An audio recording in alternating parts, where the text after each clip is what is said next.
దేవుని పరిశుద్ధ నామమునకు సమస్త మహిమా ఘనత ప్రభావములు కలుగునుగాక. కుడి వచ్చిన మీ అందరికీ ప్రభైన యేసుక్రీస్తు పరిశుద్ధ నామమున నా హృదయపూర్వక వందనాలు మీ అందరికీ తెలియపరుస్తున్నాను. చదవబడినటువంటి ఈ లేఖన భాగము గలతీలకు రాబడిన పత్రిక 4వ అధ్యాయము 22 నుంచి 31 వచనాలను మనం చదువుకుని ఉన్నాం.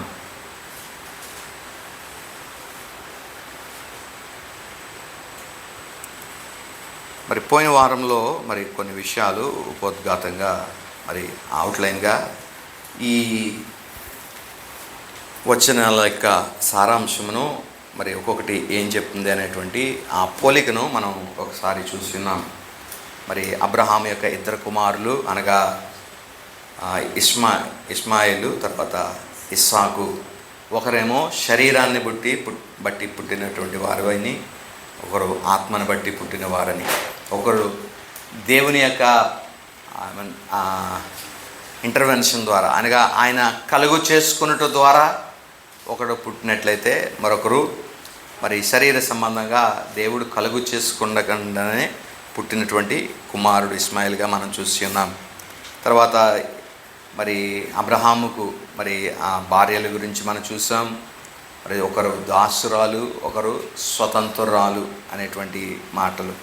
2 పర్వతాల గురించి మనం చూస్తున్నాం. ఒకటి సినాయి పర్వతము, రెండవది సియోను పర్వతము. తర్వాత 2 నగరాల గురించి మనం చూసాం. ఒకటి ధర్మశాస్త్రము క్రింద ఉన్న యెరూషలేము, తర్వాత వాగ్దానము క్రింద ఉన్నటువంటి యెరూషలేము, పైన యెరూషలేమును. ఆ 2 వాటి కోసం మనం చూసాం. 2 తల్లుల కోసం మనం చూసాం. శారా తర్వాత హాగరును గురించి మనం చూసాం. 2 జన్మల గురించి మనం చూసాం. ఒకటి శరీర సంబంధమైనది, ఒకటి ఆత్మ సంబంధమైనది. 2 కుమారులు కానీ ఒకరే వారసులు అనే మాటను కూడా మనం చూసాం. తర్వాత 2 వర్గాల జనాంగాలు, అబ్రహాము ఇస్సాకు సంతానమైనది, ఇస్మాయిల్ సంతానమైనది అని 2 సంతానములు గురించినటువంటి వివరణ మనం చూసి ఉన్నాం అవుట్లైన్గా. అయితే ఈ దినము కొద్దిగా విపులంగా మనం ఆ మాటలను మనము ధ్యానం చేయడానికి సిద్ధపడదాం. 22వ వచనం నుండి ప్రారంభింపబడతా ఉంది ఈ ఆర్గ్యుమెంట్. ఏంటంటే, పౌలు ఒక సాదృశ్యాన్ని చెప్తా ఉన్నాడు. రెండొక దాన్ని యెషయా ఉపయోగించినటువంటి ఒక సాదృశ్యాన్ని, 2 సాదృశ్యాలని ఇక్కడ మనం చూడగలుగుతా ఉన్నాం. 2 సాదృశ్యాలు. ఒకటి పౌలు ఉపయోగించినటువంటి సాదృశ్యం ఏంటంటే, 2 తల్లులు గురించినటువంటి సాదృశ్యంగా మనం చూస్తూ ఉన్నాం. 2 తల్లులు అంటే ఒక భార్యకి 2 తల్లులుగా 2 భార్యలుగా ఉన్నటువంటి హాగర్ను గురించినటువంటి ఆ విషయాన్ని ప్రస్తావించడం మనం చూస్తూ ఉన్నాం. అదే యెషయా గ్రంథము 54 ఇక్కడ ఉపయోగింపబడింది. కాబట్టి యెషయా తన యొక్క ఎనాలజీని కనుక మనం పరిశీలన చేస్తే, అతడు ఒకే స్త్రీ తన భర్తని 2 సార్లు వివాహం చేసుకున్నటువంటి స్థితిని మనం చూస్తూ ఉన్నాం. ఒకే స్త్రీ తన భర్తని 2 సార్లు పెళ్లి చేసుకోవడం, వివాహం చేసుకోవడం, ఇది కొంచెం ఆశ్చర్యంగా మనకు ఉంటుంది. ఒకసారే కదా వివాహం చేసుకుంటాం. పోనీ భర్త చనిపోయినప్పుడు ఇంకొక భర్తని తర్వాత చేసుకుంటారు. అయితే వేరు భర్తలు అవుతారు ఇప్పుడు రెండోసారి చేసుకున్నాం. కానీ ఇక్కడ మనం చూడగలిగినట్లయితే ఒక స్త్రీ ఆ భర్తను 2 సార్లు వివాహం చేసుకున్నటువంటి ఈ ఎనాలజీ, ఈ 2 ఉన్నట్లుగా మనం చూడగలుగుతూ ఉన్నాం. అయితే దీనికి కొంచెం ముందుకు మనం తీసుకుని వెళ్తే, మొదటి స్వారూప్యతను మనం చూసినట్లయితే, పౌలు ఉపయోగించినటువంటి స్వారూప్యత ఏంటంటే, ఒక భర్తకి 2 భార్యలు, ఆ 2 భార్యల ద్వారా పుట్టినటువంటి 2 కుమారులు గురించినటువంటి స్వారూప్యత ఇక్కడ ఉపయోగింపబడింది. 22 నుంచి మనం చదువుతాం. ఒకడు స్వతంత్రురాలికి పుట్టినటువంటి వాడు, ఒకడేమో దాసికి పుట్టినటువంటి వాడు అని ఇద్దరు పిల్లల గురించి వివరణ ఇవ్వబడుతున్నట్లుగా మనం చూస్తూ ఉన్నాం.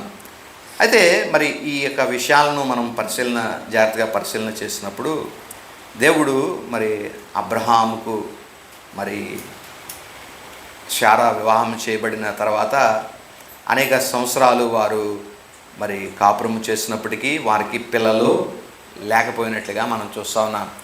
3 సమస్యలు ఆమెకు ఉత్పన్నమైన పిల్లలు కనేటువంటి విషయంలో. ఒకటి, ఆమె వివాహము జరిగిన దగ్గర నుండి దాదాపు 75వ సంవత్సరం వరకు కూడా ఆమె వాగ్దానం చేయబడిన ఆ దినము వరకు కూడా ఆమె గుడ్రాలుగా ఉంది. వాస్తవానికి 89 వరకు కూడా ఆమె పిల్లలు లేకుండానే ఉంది.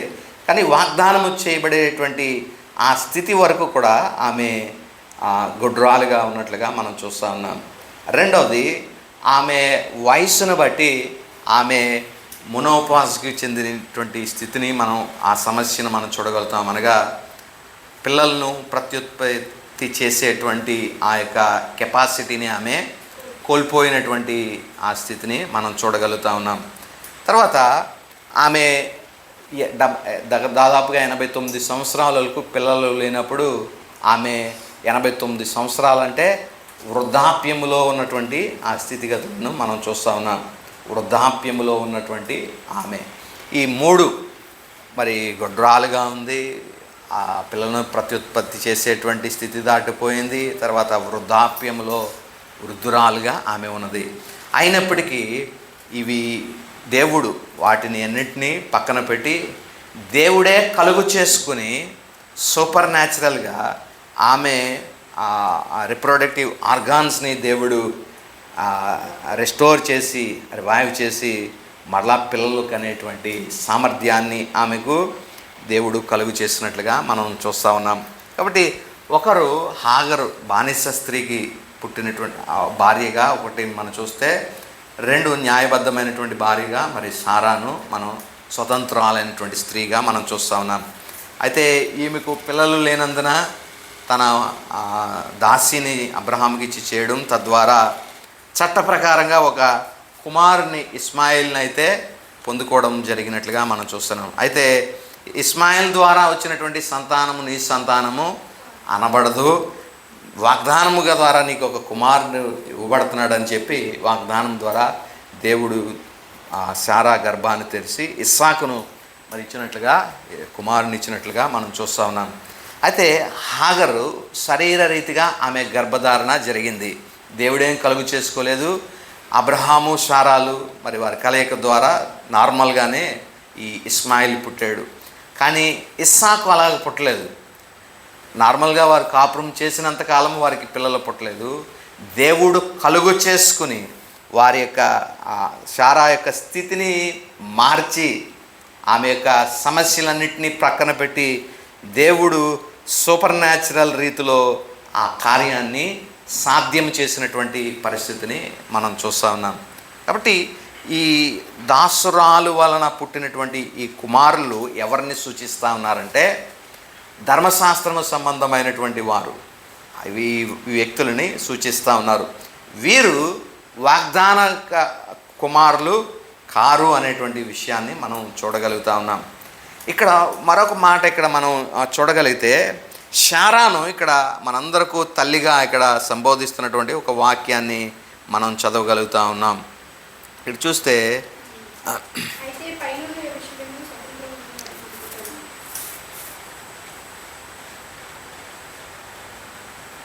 ఈమె మనందరకును తల్లి అనేటువంటి మాట ఇక్కడ వ్రాయబడుతూ ఉంది.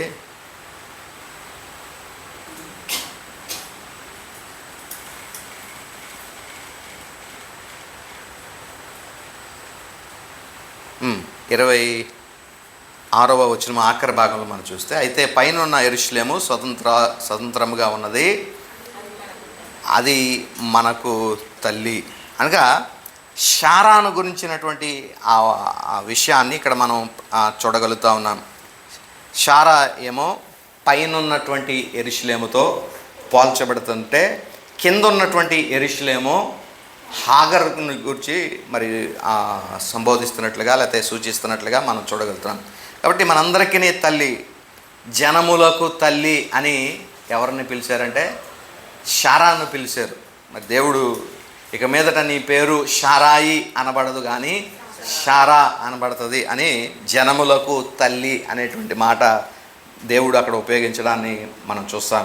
కాబట్టి ఈమె స్వతంత్రంగా పుట్టినటువంటి, లేదా దేవుడు కలుగు చేసుకున్నట ద్వారా పుట్టినటువంటి పిల్లలందరికీ కూడా ఈమె తల్లి లాంటిది అనే విషయాన్ని మనము జ్ఞాపకం చేసుకోవాలి. అనగా పైనుండి జన్మించినటువంటి వారందరకు ఈ స్వతంత్రాలకి పుట్టినటువంటి సంతానంగా ఈ స్థితిగతులను మనం చూడగలుగుతా ఉన్నాం ప్రియులరా.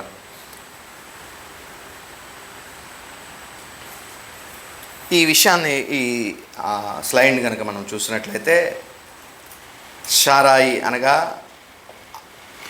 కుమారులను కనలేనటువంటి స్థితిలో ఉన్నటువంటి స్థితిలో అబ్రహాముకు మరొక భార్యను మరి తన దాసురాలనిచ్చి వివాహం చేసినప్పుడు హాగరుతో వివాహము జరిగింది. అయితే కొంతకాలము గడిచిన తర్వాత హాగరుకు పిల్లలు పుట్టారు. తర్వాత శారాయికి కూడా మరి పిల్లలు పుట్టినటువంటి స్థితిగతులను మనం చూస్తూ ఉన్నాం.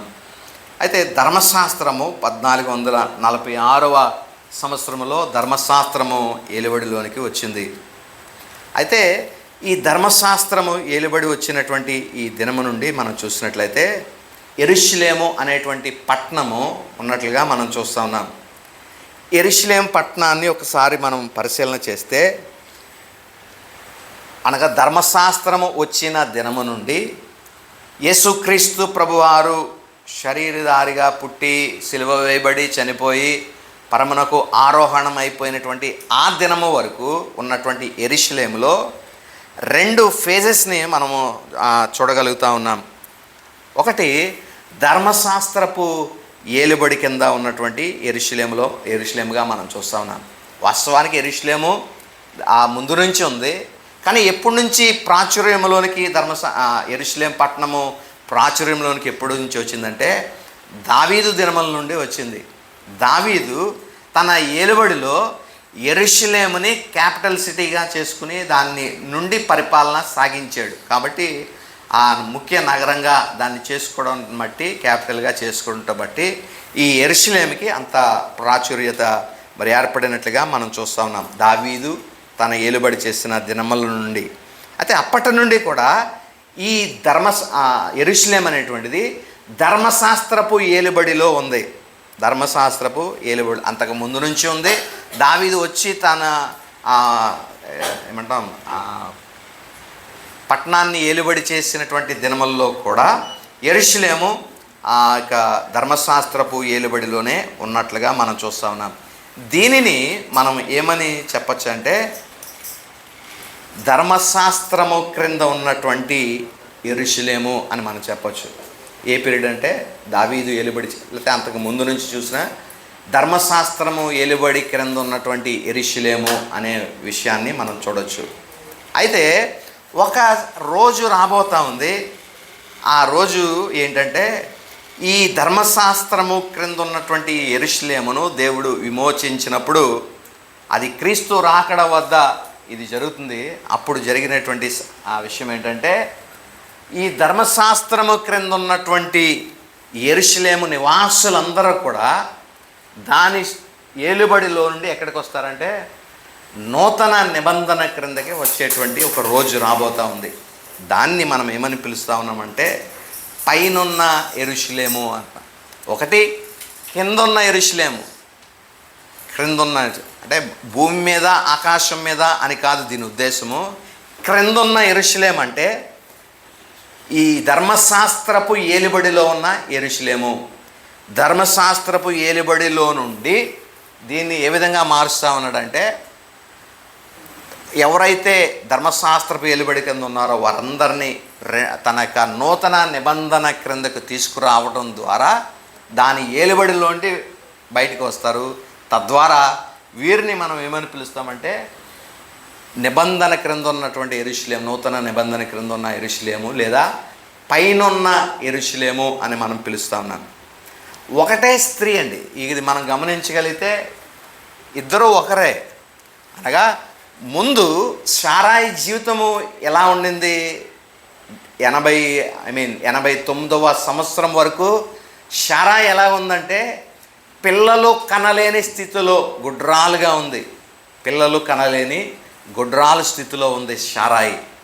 అలాగే ఈ ధర్మశాస్త్రము క్రింద ఉన్నటువంటి ఇశ్రాయేలీలందరూ కూడా అలాంటి స్థితిలోనే ఉన్నారు. ఎవ్వరూ కూడా ఈ ధర్మశాస్త్రము వలన దేవుని యొద్దకు నడిపింపబడినటువంటి వారు ఒక్కరు కూడా, దేవుని కుమారులుగా తీర్చబడినటువంటి వారు ఒక్కరు కూడా లేరు. దేని కింద? ధర్మశాస్త్రము క్రింద ఉన్నటువంటి యెరూషలేములో ఒక్కరు కూడా దేవుని కుమారులుగా ఎంచబడలేదు. అంటే గుడ్రాలకి పిల్లలు ఎలాగ లేరో అలా ధర్మశాస్త్రము నీతిమంతుల్ని ఉత్పత్తి చేయలేకపోయింది, పరిశుద్ధుల్నిగా చేయలేకపోయింది. అయితే ఒక దినము రాబోతూ ఉంది, ఈ క్రింద ఉన్నటువంటి యెరూషలేము నివాసులందరూ కూడా మెస్సియాని యాక్సెప్ట్ చేసేటువంటి ఒక రోజు రాబోతూ ఉంది. ఆ దినమున శారా ఏ విధంగా మార్చబడుతుందంటే శారాయి శారాగా మార్చబడుతుంది. కిందున్న యెరూషలేము కాస్త పైనున్న యెరూషలేముగా, ధర్మశాస్త్రం క్రింద ఉన్న యెరూషలేము కాస్త నిబంధన క్రింద ఉన్న, నూతన నిబంధన క్రింద ఉన్నటువంటి యెరూషలేముగా ఆమె మార్చబడేటువంటి పరిస్థితిని మనం చూస్తూ ఉన్నాం ప్రియులు. కాబట్టి ఈ విషయాల్లో మనం జాగ్రత్తగా పరిశీలన చేసుకోవాల్సిన వారమై ఉన్నాం. ఒక 54వ అధ్యాయాన్ని మనం పరిశీలన చేస్తే యెషయా గ్రంథము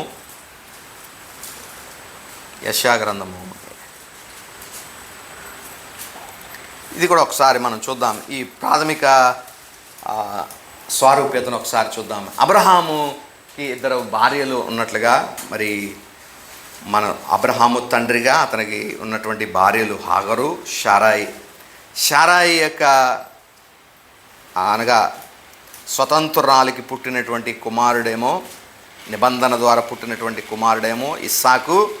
వీరిని మనం ఏమని పిలుస్తామనంటే పైనున్న యెరూషలేము అనేటువంటి మాటను మనం చదువుతా ఉన్నాం. ఈమె కుమారులు ఎలాంటి వారు? స్వతంత్రులు. ఆ తల్లి స్వతంత్రురాలు కాబట్టి కుమారులు కూడా స్వతంత్రులై ఉన్నట్లుగా మనం చూస్తున్నాం. అదే హాగరు విషయంలోకి వచ్చేసరికి హాగరు బానిస కాబట్టి ఆమెకు పుట్టినటువంటి కుమారులు కూడా ఏమవుతారంటే బానిసలే అవుతూ ఉంటారు. అయితే వీరి యొక్క వివాహము ఏ విధంగా జరుగుతుంది అంటే మోషే ధర్మశాస్త్ర నిబంధన ప్రకారము ఆ వివాహం జరుగుతుంది. అంటే ఇశ్రాయేలీలకి హాగరు ఇశ్రాయేలీలందరినీ సూచిస్తూ ఉంది. ఇశ్రాయేలీలకి దేవునికి మధ్య ఒక మరి ఆ వివాహం జరిగితే ఆ వివాహము దేని ద్వారా జరుగుతుందంటే మోషే నిబంధన ప్రకారం జరిగితే దాని ద్వారా ఎవరు కుమారులు పుట్టలేదు. ఒకవేళ పుట్టిన వాళ్ళు కూడా బానిసలుగానే ఉన్నట్లుగా మనం చూస్తూ ఉన్నాం. కాబట్టి అబ్రహాము తండ్రిగా ఏ కుమారులైతే స్వతంత్రులుగా ఉన్నారో వారే వారసత్వానికి అర్హులు అనే విషయాన్ని కూడా ఇక్కడ మనం చూడగలుగుతూ ఉన్నాం ప్రియులరా.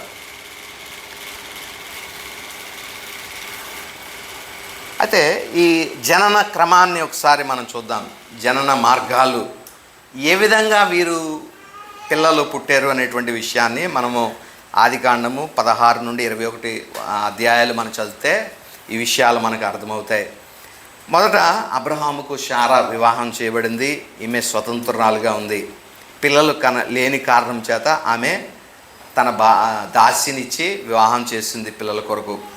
అయితే ఈ హాగరుకు బానిస స్త్రీకి పిల్లలు నార్మల్గానే పుట్టారు. సాధారణ పద్ధతిలో బిడ్డ జన్మించాడు.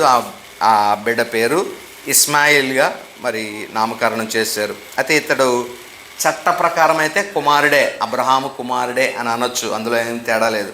అయితే దేవుడు స్పష్టంగా చెప్పాడు, ఇస్మాయిల్ ద్వారా పుట్టినటువంటి నీ సంతానము అనపడదు అని చెప్పి వాగ్దానముగా నేను నీకు ఇచ్చే సంతానమే నీకు నిజమైన వారసుడు అని చెప్పినప్పుడు దేవుడు వాగ్దానం ఇవ్వడం, మరి తానే వాగ్దానం చేశాడు కాబట్టి ఆయనే కలుగు చేసుకుని వారి మృతతుల్యమైనటువంటి శరీరంలో నుండి మరి జన్మించేటటువంటి ఆ స్థితికి వారిని మార్చి మరి ఆ జన్మనివ్వడానికి సాధ్యపడేటటువంటి స్థితిని కలుగు చేసి ఇస్సాకు జన్మనిచ్చేటట్లుగా దేవుడు సహాయపడ్డాడు. కాబట్టి ఇస్సాకు సూపర్ న్యాచురల్గా పుట్టినటువంటి జన్మించినటువంటి కుమారుడిగా మనం చూస్తూ ఉన్నాం.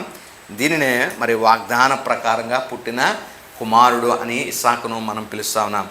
అయితే ఈ రెండు జన్మలని ఎలాగ మనం చూడొచ్చు అంటే, ఒకటి భౌతికంగా జన్మించినటువంటి జన్మ, రెండోది సూపర్ న్యాచురల్గా అతీంద్రియంగా జన్మించినటువంటి జన్మ. న్యాచురల్గా జన్మించినటువంటి వారు ఎవరు అనంటే, ఇప్పుడు ఇశ్రాయేలీలందరూ భౌతికంగా అబ్రహాముకి పుట్టినటువంటి కుమారులే. వాళ్ళందరూ న్యాచురల్గా జన్మించారు. అబ్రహాముకు పుట్టినటువంటి కుమారులుగా, అబ్రహాము సంతానంగా వీరందరూ పిలువబడుతున్నారు. అయితే వీరు కాదు దేవుని పిల్లలు అనబడేటువంటి వారు. మరి ఎవరంటే, దేవుడు కలుగు చేసుకుని ఒక సూపర్ న్యాచురల్ పద్ధతిలో ఇస్సాకును ఎలాగా జన్మింపచేశాడో, అలాగా ఒక నూతనమైనటువంటి రీతిలో దేవుడు కలుగు చేసుకుని తన రీతిలో దేవుడు తన యొక్క వారి జీవితాలని, శారాన్ని ఎలాగైతే మార్చి ప్రత్యుత్పత్తి చేసేటువంటి విధానం కలుగు చేసి పుట్టించాడో, అలాగ పుట్టినటువంటి కుమారులందరూ కూడా వాగ్దాన కుమారులు. ఆ కుమారుల లిస్టులోనే గలతీలు ఉన్నారు. ఇప్పుడు ప్రస్తుతం ఉన్నటువంటి మనము ఉన్నాం. అంటే మనమందరం ఎలా కలుగు చేయబడ్డామంటే, అబ్రహాము కుమారులుగా మనము ఉన్నాం. ఇప్పుడు ఎలాగా మనం పుట్టాము అని అంటే, న్యాచురల్ పద్ధతిలో ఏం పుట్టలేదు. ఆ యూదుల యొక్క జీనియాలజీలో మన పేర్లు లేవు, యూదుల పద్ధతిలో మనము లేము. అయినా సరే దేవుడు కలుగు చేసుకుని ఒక అతేంద్రియంగా సూపర్ న్యాచురల్గా మనల్ని కలుగు చేయటం ద్వారా మనందరము పుట్టినట్లుగా మనం చూస్తూ ఉన్నాం. కాబట్టి గమనించాలి, ఈ వాగ్దానం బట్టి ప్రకారము పుట్టినటువంటి వీరందరూ కూడా ఏమవుతారంటే కుమారులు అవుతారు. కుమారులు కాబట్టి ఇప్పుడు వీరందరూ కూడా వారసులు అవుతారు. దేవునికి సంబంధించిన వారసత్వాన్ని అంతా కూడా ఈ కుమారులు స్వతంత్రించుకోగలుగుతారు. కాబట్టి ఈ రెండు జన్మలు, మరి ఒకటి న్యాచురల్గా జన్మించినటువంటి విధానము, రెండోది సూపర్ న్యాచురల్గా జన్మించిన విధానాన్ని మనము జ్ఞాపకం చేసుకోవాలి ప్రియులరా. అయితే దీన్నే కొంచెం మనం విస్తరించి మనం కనుక వివరించడానికి ప్రయత్నం చేస్తే, అబ్రహాముకు ఈ శారా, తర్వాత హాగరు రేతురు ఉన్నారు కదా. ఈ శారా ఎవరిని సూచిస్తూ ఉందంటే, పైనున్నటువంటి యెరూషలేమును సూచిస్తూ ఉంది. పైనున్న యెరూషలేము. దీనికి అర్థం అవ్వాలంటే ఈ యెషయా గ్రంథం మనం చదవాలి. ఒకసారి చదివిద్దాం. యెషయా గ్రంథము 54వ అధ్యాయాన్ని మనం చదివితే,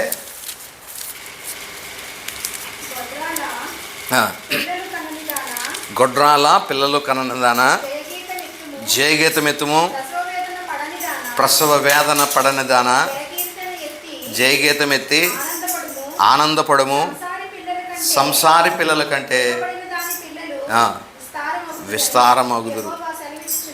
సంసారి పిల్లల కంటే విడవబడిన దాని పిల్లలు విస్తారమవుతారని యెహోవా సెలవిస్తాను. ఇక్కడ గమనించండి, గొడ్రాలు అనే ఈ మాట ఉపయోగిస్తూ ఉన్నాడు కదా. ఈ మాట ఎవరిని సూచిస్తూ ఉంది అనే విషయాన్ని మనం అర్థం చేసుకోవాలి. గొడ్రాలు అని ఎవరిని ఇక్కడ పిలుస్తూ ఉన్నాడు దేవుడు?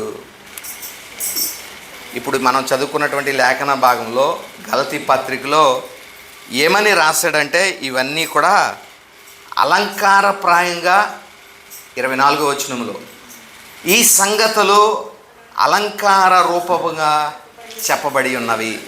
సరే, ఇప్పుడు ఈ స్థితి గొడ్రాలుగా పిలుస్తున్నటువంటి ఈమె ఎవరు? హాగరా లేకపోతే శారాయా? ఎలా చెప్పగలుగుతున్నాం శారాయని?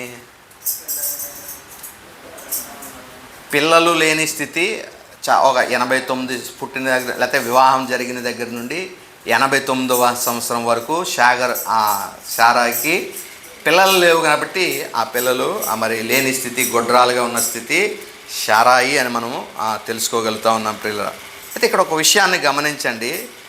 పిల్లలు కనలేని దానా, నీవు జయగీతం ఎత్తి ప్రసవ వేదన పడిందానా, జయకీర్తన నెత్తి ఆనందపడుము. సాధారణంగా పిల్లలు లేనప్పుడు ఆనందం రాదు, సంతోషం రాదు, దుఃఖమే ఉంటుంది. ఎందుకంటే వీళ్ళు అనేక రకాలైన సూటిపోటి మాటల ద్వారా మరి వాళ్ళని ఇబ్బంది పెడతారు కాబట్టి వారికి సంతోషం ఏముండదు. కానీ ఈ గుడ్రాలతో దేవుడు చెప్తున్నాడు, నీవు ఇప్పుడు సంతోషపడు, నీవు ఇప్పుడు ఆనందపడు. ఎందుకు నువ్వు సంతోషించాలి, ఎందుకు నీవు ఆనందించాలంటే సంసారి పిల్లల కంటే విడవబడిన దాని పిల్లలు విస్తారమగుదురని యెహోవా సెలవిచ్చుచున్నాడు. సంసారి పిల్లలు, ఇక్కడ ఎవరు ఈ సంసారి పిల్లలు? విడవబడిన దాని పిల్లలు ఎవరు? సంసారి పిల్లలు కూడా హాగరు పిల్లలు కాదు, కానీ శారాయి యొక్క ముందు స్థితిని మనం చూస్తూ ఉన్నాం. అనగా వాస్తవానికి మనం పరిశీలన చేసినట్లయితే శారా యొక్క స్థితి అబ్రహాముకు జన్మించినటువంటి దినము నుండి వివాహం చేసుకున్న దినము నుండి 89వ సంవత్సరం వరకు కూడా శారాయి గొడ్రాలుగా ఉన్నట్లుగా మనం చూస్తూ ఉన్నాం. తద్వారా ఆమె మరి పిల్లలు సంపాదించింది. ఎలా సంపాదించిందంటే న్యాయబద్ధంగానే సంపాదించింది. ఎలాగా? హాగరు తన దాసిని ఇచ్చి హాగరుకు అబ్రహాంతో వివాహం చేయించి తద్వారా ఇస్మాయిల్ని కన్నట్లుగా ఇస్మాయిల్ ద్వారా ఇంకా 3 జాతులను కన్నట్లుగా మనం చూస్తూ ఉన్నాం. అయితే అలాంటి స్థితి కన్నా, గుడ్రాలుగా ఉన్నటువంటి ఆ స్థితి కన్నా నీకు రాబోయేటువంటి స్థితిలో కలిగేటువంటి పిల్లలు అధికంగా ఉంటారు అనేటువంటి ఈ మాటను మనం చదువుతూ ఉన్నాం. విడవబడిన దాని పిల్లలు.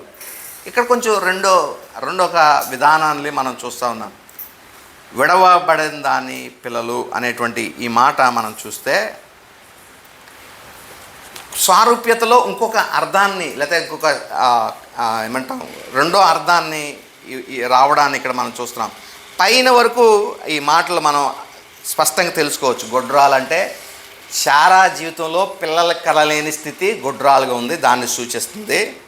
అయితే ఇక్కడ సంసారి పిల్లలు, విడవబడిన దాని పిల్లలు అనండి. సంసారి పిల్లలు అనంటే ఇప్పుడు దేవుడు ఇశ్రాయేలీల్ని వివాహం చేసుకున్నాడు. అంటే దేవుడు ఇశ్రాయేలీల్ని వివాహం చేసుకున్నాడు. ఎలా అంటే వివాహం అంటే మనం భౌతిక అక్షర రూపంగా దీన్ని మనం కాకుండా అలంకారప్రాయంగా దీన్ని మనం అర్థం చేసుకోవాలి. దేవుడు ఇశ్రాయేలీల్ని వివాహం చేసుకున్నాడు అంటే ఇశ్రాయేలీలతో ఒక సంబంధాన్ని కలిగి ఉన్నాడు. ఆ సంబంధాన్ని ఎలా కలిగి ఉన్నాడని మనం చూస్తే మోషే నిబంధన ద్వారా ఇశ్రాయేలీలతో దేవుడు సంబంధాన్ని కలిగి ఉన్నాడు. మోషే నిబంధన ద్వారా దేవుడు ఇశ్రాయేలీల్ని అనగా యెరూషలేముని వివాహం చేసుకున్నాడు. అయితే కొంతకాలము మరి జరిగిన పిమ్మట ఈ ఇశ్రాయేల్కి లేకపోతే వివాహం చేసుకున్నటువంటి ఈమెకు పిల్లలు పుట్టినట్లుగా మనం చూస్తూ ఉన్నాం. కానీ వారందరూ కూడా ఎలా ఉన్నారంటే దాసురాలి పిల్లల్లాగే ఉన్నారు. అంటే ఇప్పుడు ఇస్మాయిల్ ఎలాగ దాసురాలు, హాగర్కి పుట్టినటువంటి పిల్లలు ఎలాగ దాసురాలుగా ఉన్నారో అలాగే ఇశ్రాయేలీకి పుట్టినటువంటి ఈ పిల్లలు కూడా ఎలా ఉన్నారంటే దాసురాలుగానే ఉన్నట్లుగా మనం చూస్తాము. ఇంకా చెప్పాలంటే ఆధ్యాత్మికంగా మనం చూస్తే ఈమె కూడా గొడ్రాల్లాగే ఉన్నట్లుగా మనం చూడగలుగుతాం. ఎలాగా? ఏ ఒక్క వ్యక్తిని కూడా పరిశుద్ధతలోనికి లేదా నీతిలోనికి నడిపించలేనటువంటి స్థితిని ఇక్కడ మనం చూడగలుగుతా ఉన్నాం. అంటే ధర్మశాస్త్రం ద్వారా ఏ ఒక్క వ్యక్తి నీతిమంతుడిగా పరిశుద్ధుడిగా తీర్చబడలేనటువంటి ఆ స్థితిగతులను మనం చూస్తూ ఉన్నాం. అయితే ఈ వివాహం చేసుకున్నటువంటి ఈ స్త్రీ ఏ వ్యక్తినైతే వివాహం చేసుకుంది అనగా దేవుడిని వివాహం చేసుకుంది కదా, ఈమె భర్త చనిపోయాడు. అనగా క్రీస్తు ప్రభువారు దేవుడు వీరిని వివాహం నిబంధన ద్వారా మోషే నిబంధన వివాహం చేసుకున్న తర్వాత ఈమె భర్త చనిపోయాడు. చనిపోయినటువంటి ఈమె ఇప్పుడు ఎలా ఉన్నదంటే విడవబడిన దానిగా ఉంది, లేదా గొడ్రాలుగా ఇంకొక మాట అక్కడ వైధవ్యము అనేటువంటి మాట మనం చూడగలుగుతా ఉన్నాం. 4వ వచనం మనం చదివితే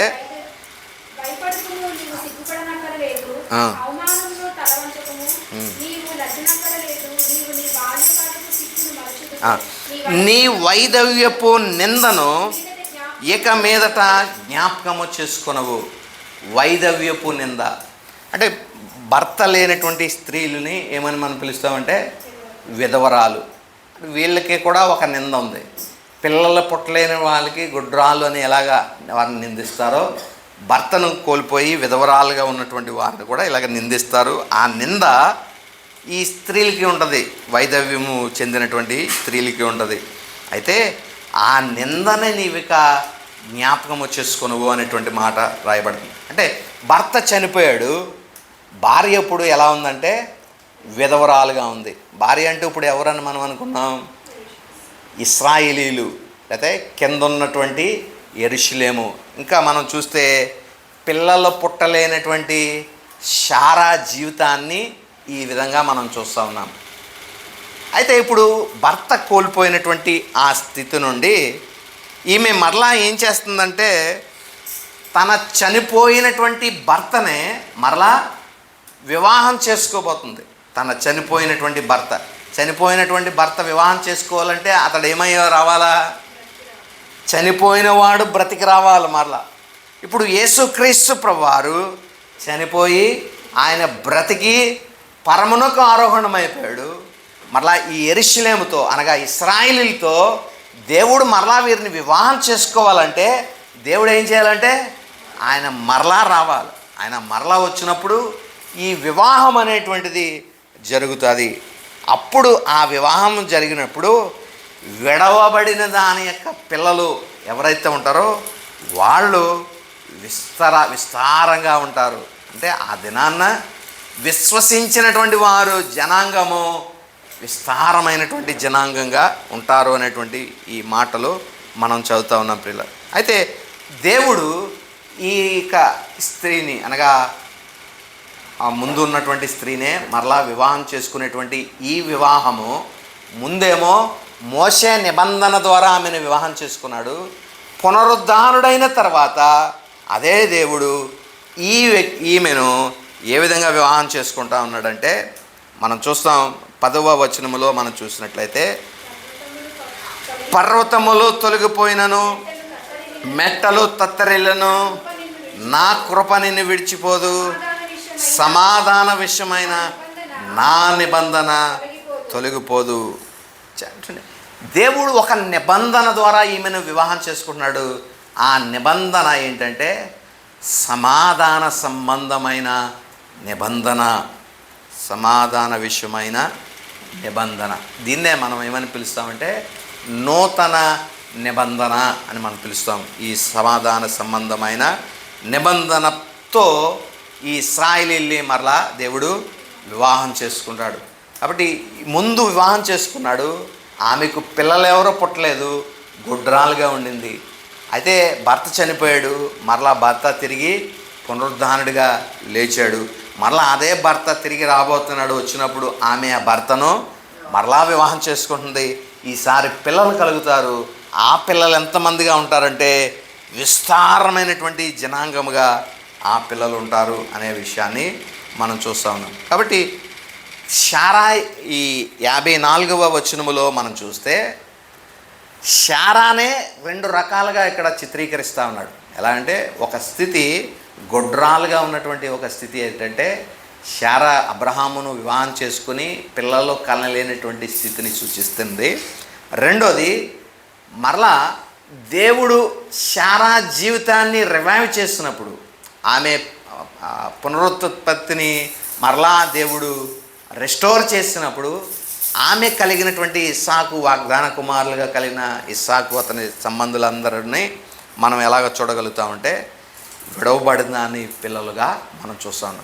ఆ పిల్లలు విస్తారంగా ఉంటారు అనేటువంటి విషయాలు మనం చూస్తూ ఉన్నాం. కాబట్టి ఒకటే స్త్రీ గుడ్రాలుగా ఉంటుంది, తర్వాత పిల్లలు కలిగిన దానిగా కూడా మరి ఉంటుంది. ముందు గుడ్రాలుగా ఉన్నటువంటి స్త్రీ శారాయి స్థితిని చూపిస్తూ ఉంది.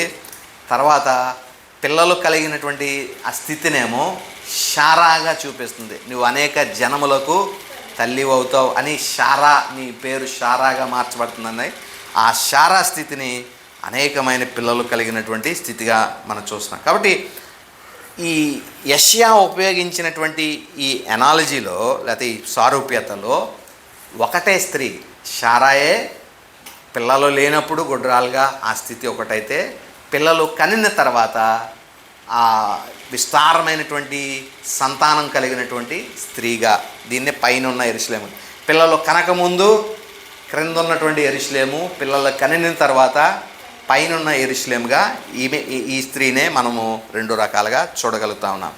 అయితే పౌలు ఉపయోగించిన స్వారూప్యత ఏంటంటే ఈ స్త్రీలు రెండు వేరువేరు స్త్రీలని చూపిస్తున్నాడు.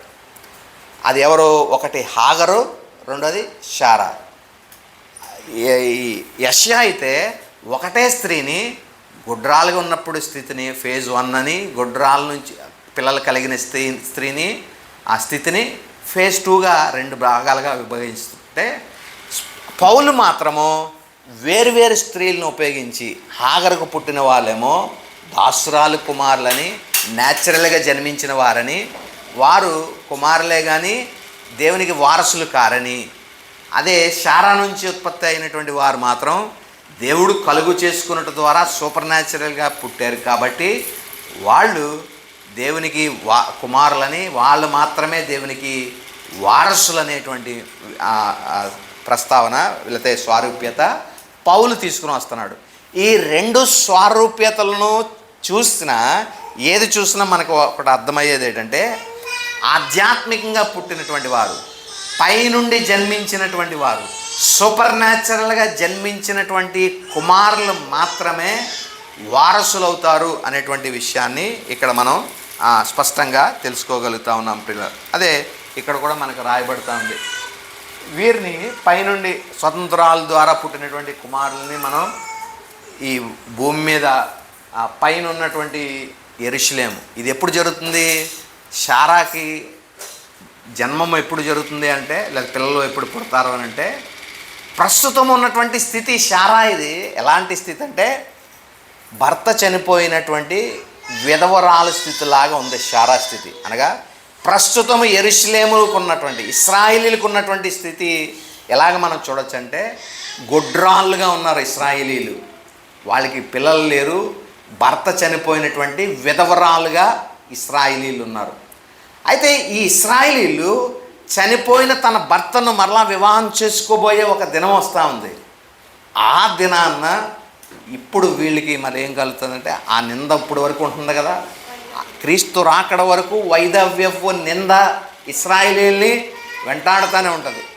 అయితే ఆ నింద ఎప్పుడు తొలగిపోద్దంటే, వీళ్ళు క్రీస్తుని మరలా వివాహం చేసుకున్నప్పుడు, అదేనే మనం పిలుస్తాం మధ్యాకాశమందు దేవుడితో గొర్రెపిల్ల విందు మహోత్సవము అని మనం పిలుస్తూ ఉంటాం. కాబట్టి ఆ వివాహం చేసుకున్నప్పుడు దానికి కలిగినటువంటి పిల్లలు విస్తారమవుతారు అనేటువంటి ఆ స్వారూప్యత మరి మనం చూడగలుగుతా ఉన్నాం పిల్లలు. కాబట్టి ఈ విషయాలను జాగ్రత్తగా మనం అర్థం చేసుకుందాం, కన్ఫ్యూజ్ అవ్వకండి.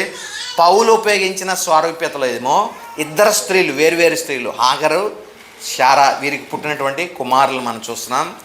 యెషయా ఉపయోగించిన స్వారూప్యతలో ఏమో ఒకటే స్త్రీ శారా, పిల్లలు కనలేనప్పుడు ఉన్నటువంటి ఫేజ్ 1లో పిల్లలు లేరు, గొడ్రాలుగా ఉంది. ఫేజ్ 2లో ఆమెకి విస్తారమైన పిల్లలు కలుగుతారు అనేటువంటి ఆ మాటను మనం స్వారూప్యతలో ఉపయోగించాలి, లేకపోతే అర్థం చేసుకోవాలి పిల్లలు.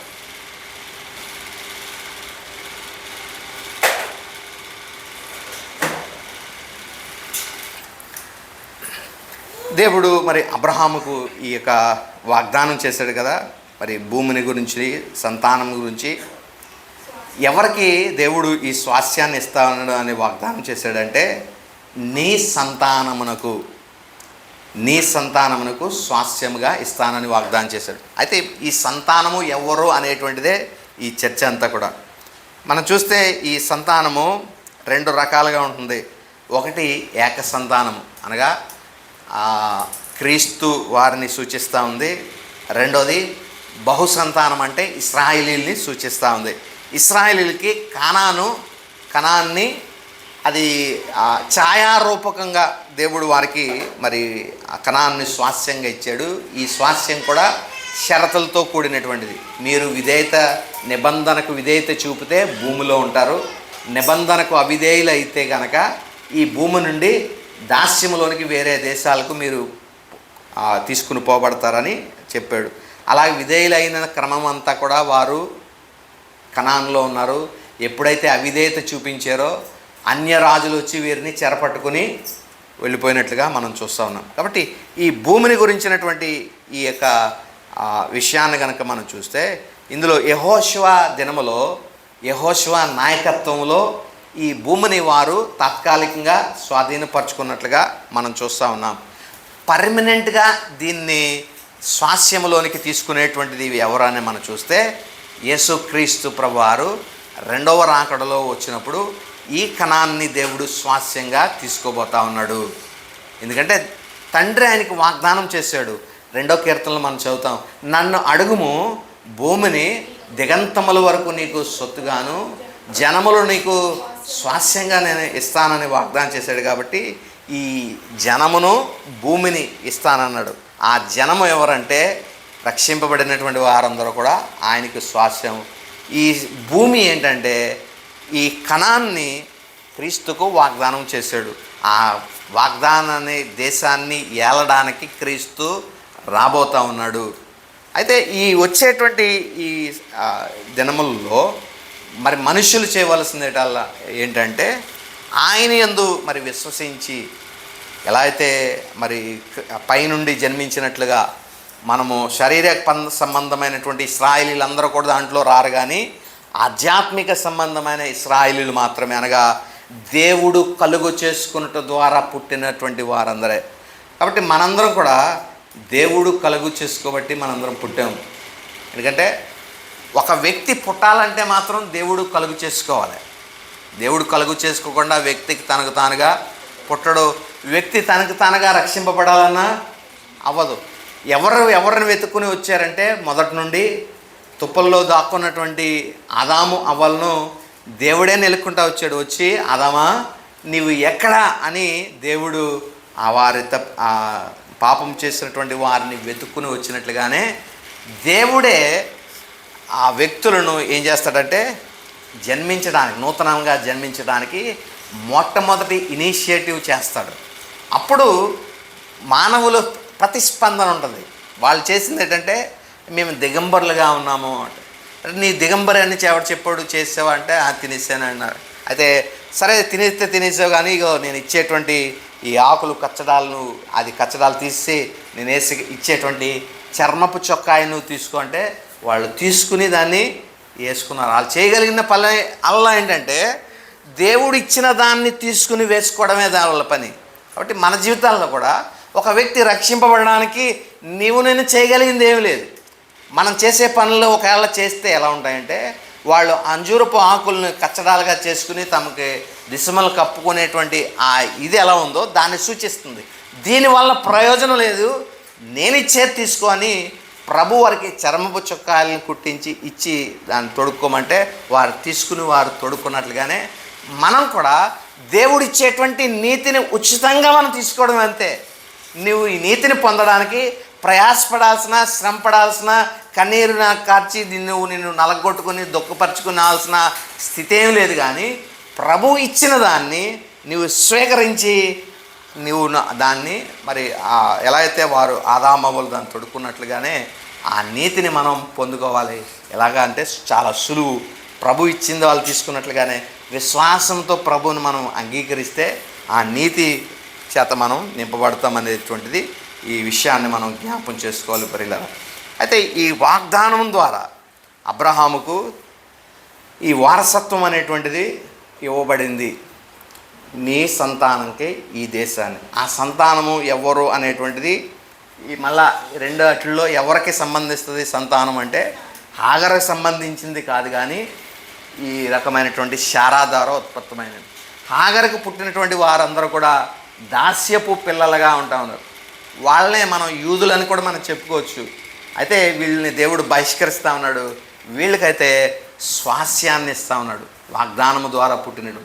అంటే యూదులందరూ కూడా ఈ స్వాస్యాన్ని పొందుకోలేరు. యూదులందరూ కూడా వాళ్ళు కూడా ఏమవ్వాలంటే పైనుండి జన్మించినట్లుగా వాళ్ళు కూడా క్రీస్తు యేసునందు విశ్వసించి పరసంబంధమైన యెరూషలేముకు పుట్టినటువంటి వారుగా, స్వతంత్రాలకు పుట్టినటువంటి వారుగా ఉంటేనే కానీ దేవుడు కలుగు చేసుకుని శారాకు ఎలాగైతే పిల్లలు ఇచ్చాడో అలాగా పుట్టినటువంటి వారు మాత్రమే ఈ స్వాస్యానికి అర్హులు అనేటువంటి విషయం మనం గమనించగలుగుతా ఉన్నాం.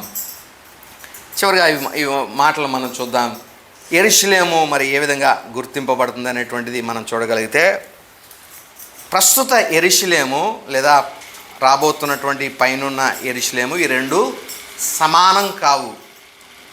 ఒకటే పట్టణము 2 ఫేజెస్ని కలిగి ఉంది. మొదటి ఫేజ్లో ఈ పట్టణానికి కిందున్న పట్టణము అనేటువంటిది లేదా ప్రస్తుత యెరూషలేము అనేటువంటి పదం ఉపయోగింపబడుతుంది. దీనికి పిల్లలు లేరు, గుడ్రాలుగా ఉన్నట్టుగా ఈ పిల్లలు ఉంటా ఉంది. అయితే రాబోయేటువంటి యెరూషలేము లేకపోతే పైనున్నటువంటి యెరూషలేము, దీన్ని మనం సూచించాలంటే పిల్లలు కలిగినటువంటి శారా ఎలా ఉందో దాన్ని ఫేజ్ని సూచిస్తున్నట్లుగా మనం చూస్తున్నాం. కాబట్టి పట్టణం ఒకటే, కానీ కిందున్న పట్టణము పైనున్న పట్టణం అంటే జియోగ్రాఫికల్గా ఆలోచించకండి. పిల్లలు విషయాల్లో మనం ఆలోచన చేస్తే ఈ ప్రస్తుత పట్టణం కిందున్న పట్టణంలో యెరూషలేముకి పిల్లలు లేరు, పైనున్న యెరూషలేముకి పిల్లలు విస్తారంగా ఉంటారు అనేటువంటి విషయాన్ని మనం చూస్తున్నాం. ప్రస్తుత యెరూషలేము ఆ స్థానంలో ఏమొచ్చిందంటే మరి సంఘం వచ్చినట్లుగా మనం చూస్తూ ఉన్నాం. ప్రస్తుత యెరూషలేము స్థానంలో మరి సంఘం. అయితే ఈ ప్రస్తుత యెరూషలేము ఇది ఇక్కడ పైనుండి వస్తుందంటే ఎక్కడో స్వర్గం నుండి వస్తుంది అని కాదు దీని అర్థం. దేవుడు ద్వారా జన్మించినటువంటి వారు ఎవరైతే ఉన్నారో వారందరూ కూడా ఈ యొక్క పైనున్నటువంటి యెరూషలేము అనేటువంటి మరి విషయాన్ని మనం గమనించాలి ప్రియులరా. అయితే ఈ ప్రస్తుత యెరూషలేము కానీ లేకపోతే పైరున్న యెరూషలేము కూడా మరి ఒకటే నగరం అనే విషయాన్ని మనం జ్ఞాపకం చేసుకోవాలి. నగరం అయితే ఒకటే, కానీ 2 వేరు ఫేజులు కలిగినటువంటి నగరంగా మనం చూస్తూ ఉన్నాం. ఈ ప్రస్తుత ధర్మశాస్త్రము క్రింద ఉన్న యెరూషలేము కృప కింద ఉన్న యెరూషలేము కిందకి అవుతుంది. ధర్మశాస్త్రము క్రింద ఉన్న యెరూషలేము ఎప్పటి వరకు ఇది ధర్మశాస్త్రం క్రింద ఉంటుందంటే క్రీస్తు రాకడ వరకు కూడా ఈ ఇశ్రాయేలీలందరూ కూడా ధర్మశాస్త్రం క్రిందే ఉంటారు. వారిని కృప కిందకి తేవాలనే మరి ఈ అపోస్తలుడైన పౌలు యొక్క అభిలాష అంతా కూడా. ఈ పత్రిక రాయబడడానికి కూడా ప్రధాన కారణం ఏంటంటే ఈ సువార్త ప్రకటించిన తర్వాత కృప ద్వారా మీరు రక్షింపబడతారు అని పౌలు వారికి ప్రకటించినప్పుడు క్రియలేమి మనల్ని రక్షించవు, కృప ద్వారా మాత్రమే మనం రక్షింపబడతామని తెలిసి సువార్త చెప్తే దాన్ని అంగీకరించారు. అంగీకరించిన తర్వాత పౌలు వెళ్ళిపోయిన తర్వాత కొంతమంది వచ్చి ఈ బోధన చెడిపేశారు. ఎలా అంటే నిజమే కృప ద్వారానే మనం రక్షింపబడతాం, కానీ ఇది కాపాడుకోవాలంటే మాత్రం మనం ఇలాంటి కార్యాలన్నీ చేయాలి, ఇలా చేస్తేనే ప్రభు ఇచ్చినటువంటి ఆ కృప ఆ రక్షణ భాగ్యం మనకు కలుగుతుంది అని కొన్ని మళ్ళా రూల్స్ తీసుకొచ్చి ఇవి పాటించాలి, ఇవి పాటిస్తేనే మనకు వచ్చినటువంటి అది నిలబడుతుంది అన్నట్లుగా సువార్తను వక్రీకరించేసినట్లుగా మనం చూస్తూ ఉన్నాం. దీనే నామినిజం అనేటువంటి మాటను మనం ఉపయోగించాం. అయితే లీగలిజం ముందుండింది. లీగలిజం ఎలాగా, నేను ఏదైనా చేస్తేనే అప్పుడు నేను రక్షింపబడతాను, అంటే నేను రక్షింపబడడానికి నా నుండి ఏదో ఒకటి చేయాలి, అలా చేస్తేనే తప్ప నేను రక్షింపబడను అనేటువంటిది ఈ ముందు లీగలిజంగా మనం చెప్తా ఉన్నాం. కానీ తర్వాత రెండు తప్పే. రక్షింపబడడానికి నేనేం చేయవసరం లేదు, ఆ వచ్చినటువంటి దాన్ని లేకపోతే దేవునితో వచ్చిన సమాధానాన్ని నిలబెట్టుకోవడానికి కూడా నేను చేయగలిగింది ఏమీ లేదు. నేనేం చేసినా ఆ దేవునితో ఏర్పడినటువంటి సంబంధం తొలగిపోదు. నేనేదో చేసినంత మాత్రాన ఆ సంబంధం ఇంకా మరింత దృఢంగా అయిపోదు అనేటువంటి విధానాలు మనం జ్ఞాపకం చేసుకోవాలి. కాబట్టి ఈ లీగలిజం కానీ నామినిజం కానీ రెండు కూడా తప్పే. రక్షింపబడడానికి నేను ఏదో చేయాల్సిన అవసరం లేదు. దేవుడిచ్చినటువంటి ఆ దేవునితో సమాధానాన్ని సంబంధాన్ని దాన్ని కొనసాగించడానికి కూడా నేను ఏదో చేయాల్సిన పని లేదు. మరి ఈ సంబంధం ఎందుకు కొనసాగుతుంది ఇంత స్థిరంగా అని అడిగితే నీ వల్ల నా వల్ల ఇది కలగట్లేదు. అది కొనసాగడానికి దేవుడి ప్రస్తుత జీవితం ఉపయోగపడుతుంది. క్రీస్తు ప్రభు ప్రస్తుత జీవితం ఏంటంటే ఆయన పరలోక రాజ్యములో ఉండి మన నిమిత్తము మధ్యవర్తిత్వం చేస్తున్నాడు. ఆయన ప్రస్తుత లైఫ్ ఏంటంటే నీ కొరకు నా కొరకు సాతాను నీ మీద నా మీద తీసుకొస్తున్నటువంటి ప్రతి అభియోగానికి ప్రభు మధ్యవర్తిత్వం వహించి దీని కొరకు కూడా నేను పెనాల్టీని చెల్లించాను కాబట్టి ఇది కూడా అతని మీద వేయడానికి లేదని మన మీద వచ్చిన ప్రతి ఒక్క అపరాధాన్ని నుండి ప్రభు మనల్ని విడిపిస్తూ ఆ సంబంధాన్ని మాత్రం స్థిరంగా కొనసాగడానికి ప్రభు సహాయపడుతున్నారు. మనకి నీవేదో పరిశుద్ధంగా జీవిస్తున్నందువల్ల ఈ సంబంధం స్థిరంగా వెళ్తలేదు, కానీ ప్రభు ఆయన ప్రస్తుతము ఆయన చేస్తున్నాడు కాబట్టి ఆ సంబంధం స్థిరంగా వెళ్తూ ఉంది. నువ్వు భక్తిగా జీవిస్తే ఆ సంబంధం స్థిరపడిపోయి ఇంకా ఇంకా ఇంకా గట్టిగా అయిపోదు. నువ్వు పాపం చేసావని ఆ సంబంధం అలా కృషించిపోయి ఆ సంబంధం తెగిపోయే స్థితికి రాదు. నీ కార్యాల వల్ల నీ క్రియల వల్ల ఎంత మాత్రం ఇది కాదు. దేవుడి యొక్క కార్యము ప్రస్తుతమందు ఆయన పరలోక రాజ్యములో నీ నిమిత్తము నా నిమిత్తము చేస్తున్నటువంటి ఆ మధ్యవర్తిత్వం అదే మనల్ని ఈ స్థితిలో ఉంచగలుగుతుందనే విషయాన్ని మనం చూడగలుగుతా ఉన్నాం. కాబట్టి ఇది మనందరికీ చూసాం కదా. ఇక్కడ చెప్పి నేను ముగిస్తాను. శారా యొక్క జీవితాన్ని 2 దశలుగా మరి 54వ కీర్తనలో అది ఉపయోగించడాన్ని మనం చూస్తూ ఉన్నాం. శారాయి అనేటువంటిది మొదటి దశ, పిల్లలు లేనటువంటి దశ. శారా అనేటువంటిది పిల్లలు కలిగినటువంటి దశ. అది ఇప్పుడు రాదు, అది భవిష్యత్తులో జరుగుతుంది. అయితే ప్రస్తుతము శారా ఏ స్థితిలో ఉందంటే విడవబడినటువంటి విధవరాలుగా ఉంది. తన భర్త చనిపోయాడు, విడవబడినటువంటి స్థితిలో ఉంది. తన భర్తని మరలా వివాహం చేసుకునే ఒక దినం రాబోతుంది. అప్పుడు ఈ శారాకి చాలామంది పిల్లలు కలుగుతారు. వాళ్ళే ఈ పైన యెరూషలేము సంబంధులు అని మనం పిలుస్తూ ఉన్నాం. కాబట్టి ఈ 2 దశలు ఒకే భూ సంబంధమైన యెరూషలేమును సూచిస్తూ ఉంది. అంటే క్రీస్తుతో వివాహం చేసుకున్నగానే ఏ పిల్లలు కలగలేదు. ధర్మశాస్త్రం ద్వారా వివాహం చేసుకుంటే ఏ ఒక్కరు నీతిమంతులుగా తీర్చబడింది లేదు. అయితే ఈ నీతిలో నుండి మరలా మరొక వివాహం జరుగుతుంది. ఈ వివాహం ఏంటంటే నూతన నిబంధన ద్వారా ఈ వివాహం జరుగుతుంది. ఆ నూతన నిబంధన ఏంటంటే యెషయా గ్రంథము ఇర్మియా గ్రంథము 31 ప్రకారం మనం చూస్తే నేను వారి పాపములకి ఎన్నడను జ్ఞాపకం చేసుకొను, ఒక నూతన నిబంధన నేను రాస్తున్నాను, అది వారి హృదయములలో నేను రాస్తున్నానని దేవుడు అక్కడ ప్రకటించడం మనం చూస్తున్నాం. ఆ నిబంధన ప్రకారం దాన్నే యెషయా 54:10లో కూడా మనం చూసాం. సమాధాన సంబంధమైన నా నిబంధన అని దానికి పేరు పెట్టాడు దేవుడు. ఆ యెషయా పేరు పెట్టాడు. ఆ నిబంధన ప్రకారం ఇప్పుడు శారా వివాహం చేసుకుంటుంది. ఇప్పుడు కలిగినటువంటి పిల్లలు మాత్రం అనేకులుగా ఉంటారు. అయితే దీన్ని మనం ఏమని పిలుస్తామంటే 2వ లేదా పైనున్న యెరూషలేము సంబంధులు.